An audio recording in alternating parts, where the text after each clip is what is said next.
1973 was partway through the 1971 to 76 full-size vehicle generation for General Motors. And I have to say that Buick churned out some pretty awesome-looking vehicles for 1973.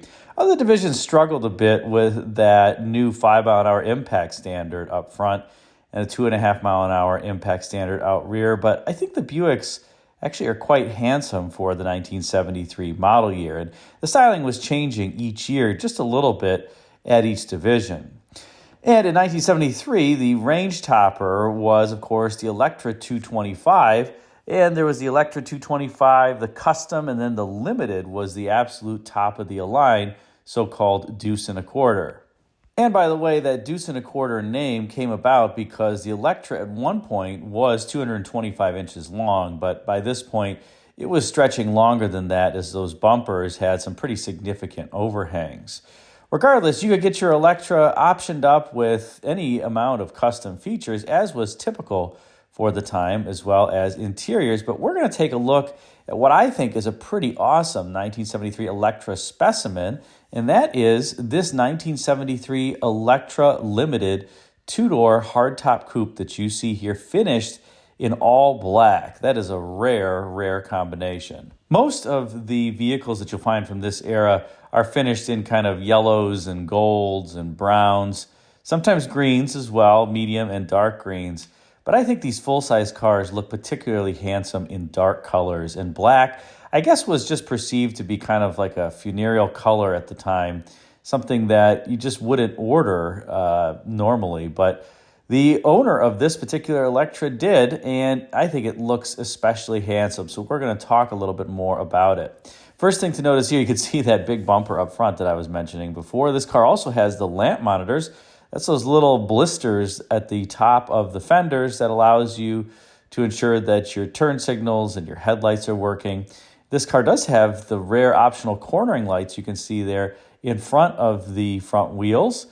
Those were first introduced by Cadillac in the 1962 model year, but by this point were getting relatively popular, and as I said, they were optional on this Buick. Take a look at the hood, and you'll see, because this is an Electra, it has 4 portholes, or ventiports, to use the proper Buick term.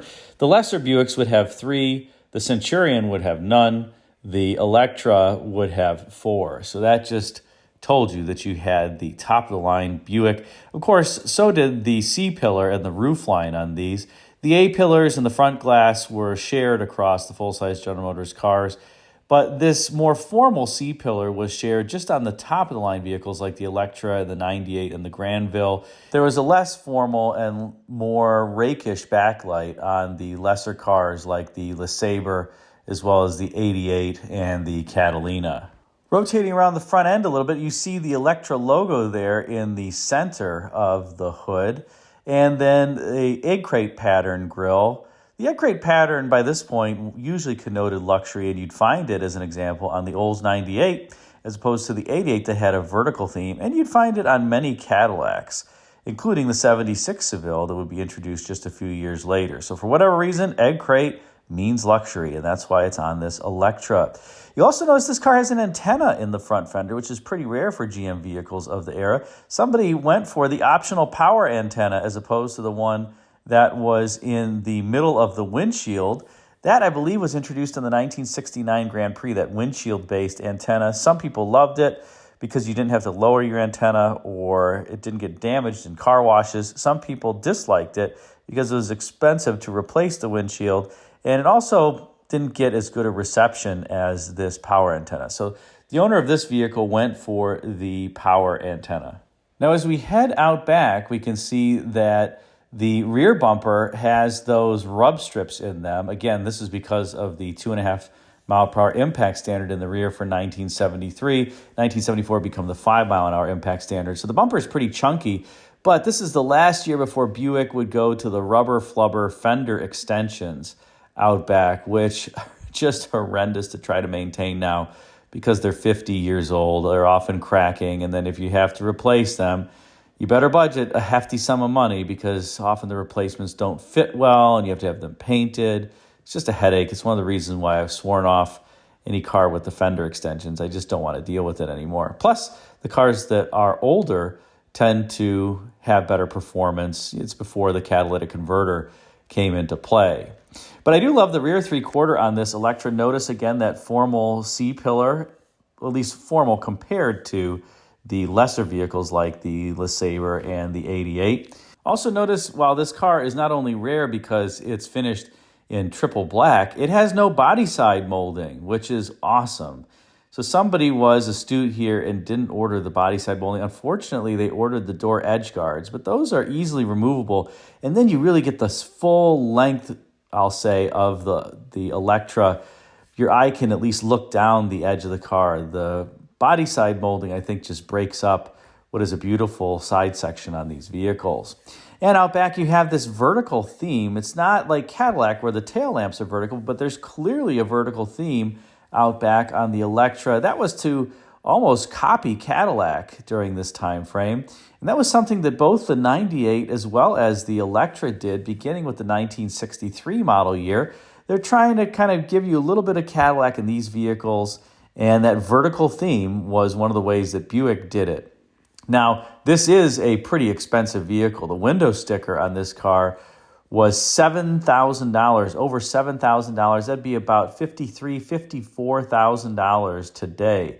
So this was not a cheap vehicle back in the day. Somebody got a very nicely equipped Electra Limited. And here's the actual window sticker for the vehicle. You can see it has quite a few options, most expensive of which being the manual air conditioning, the Sonomatic AM/FM radio with front and rear dual speakers. You can see the power antenna, as I mentioned, right below that. It does have radial tires and then a different radial suspension. See, it says radial roadability package. The positive traction differential or positive traction. Cornering lights, which I already mentioned. Of course, it's got air conditioning, so person opted for tinted glass, which makes sense.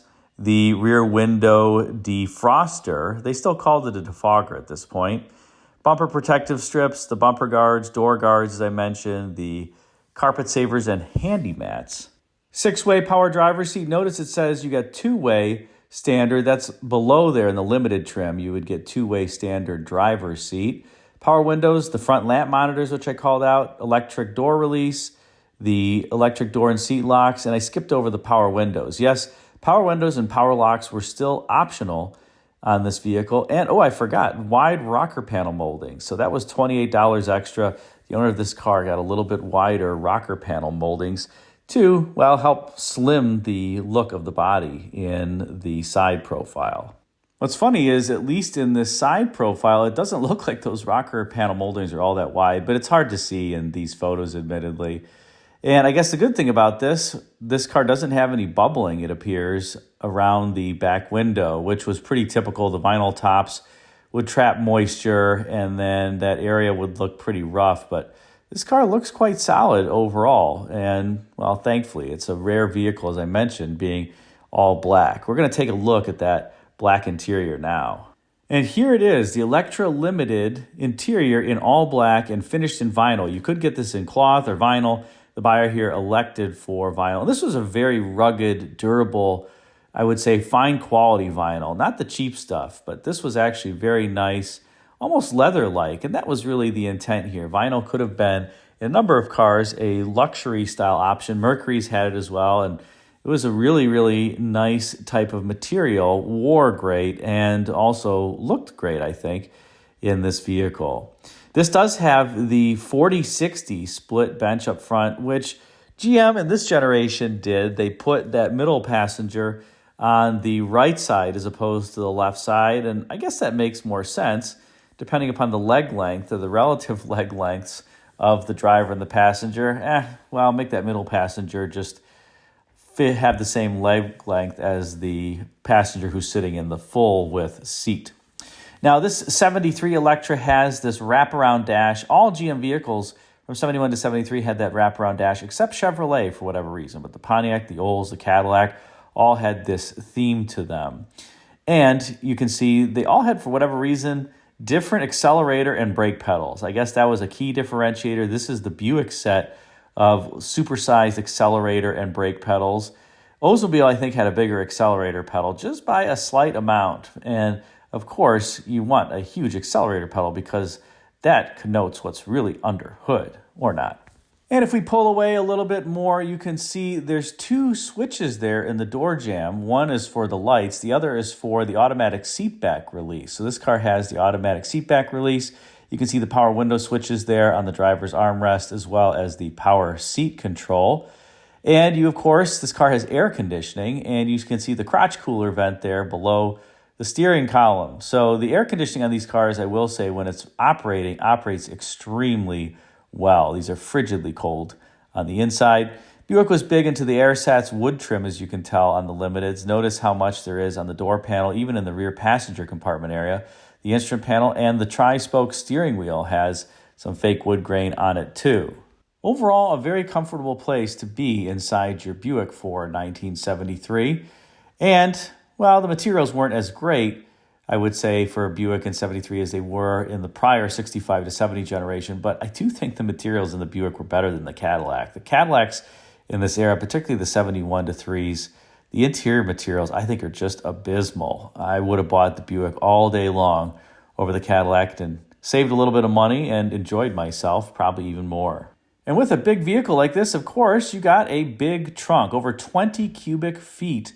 And because of that vertical theme, the trunk has not only length, but also depth. So you can fit just about anything in here, 8 golf bags or whatever it is. The owner of this car doesn't appear that they've retained the original spare. I think that appears to be a replacement spare. But they did retain the little cardboard panel that fills the wheel, the inner portion of the wheel there, so you don't have to stare at it. So that's good. And of course, you can see the jack. I don't see on this car, usually when the cars have positive traction, there's a sticker on the trunk, a yellow sticker that says, beware, don't jack this car up and put it in drive. Don't see that on the trunk. Maybe it fell off, or maybe by 1973 it wasn't there. I know in 1972 it definitely was. Now, under hood for the 1973 Electra, you have the top-of-the-line 455 cubic inch 4-barrel engine. It was making 225 net horsepower at this point. It was starting to get a little detuned. Actually, that began in 1971 when the 455 would have to run on unleaded fuel. That was a General Motors President Ed Cole edict at the time. Ford and Chrysler would take another year before their engines would be able to run on unleaded. But it was still a relatively peppy engine overall. This was a heavy car. Remember, this car was about 230 inches long, had a 127-inch wheelbase, and weighed 4,600 pounds. But the 455 propelled it well. And you can see 1973 was the first year of this interesting setup that Buick had, this combined fan shroud, coolant bottle, washer bottle. And that would last through the 1976 model year, and it was not painted. It was just this white color. That is stock. I don't know what was going on here and why Buick did this. Buick was the only GM division to do it, and my only guess is that somebody in an assembly plant did some sort of a time study, and maybe this came in as a module with all the 3 components already stuck together.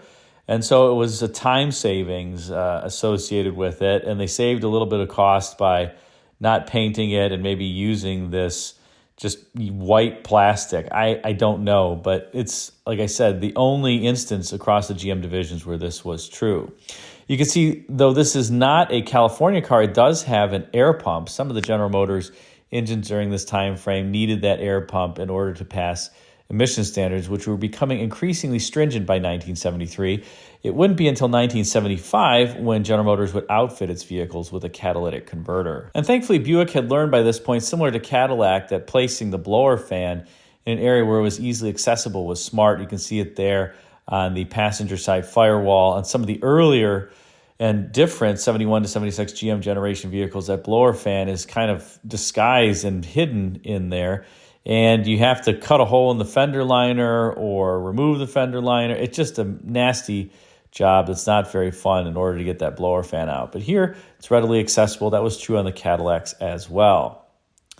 The other thing I will just point out is if you want to identify your Buick V8, aside from the red paint color, you look for the alternator and the air conditioning compressor on the passenger side. They're there, and there's 2 belts that run, one around the air conditioning compressor, one around the alternator. It's the only GM V8 that did that. These Buick V8s are very durable, good engines overall, lightweight as well, lighter than the Chevy big blocks. The only Achilles heel of them is really the oil pump.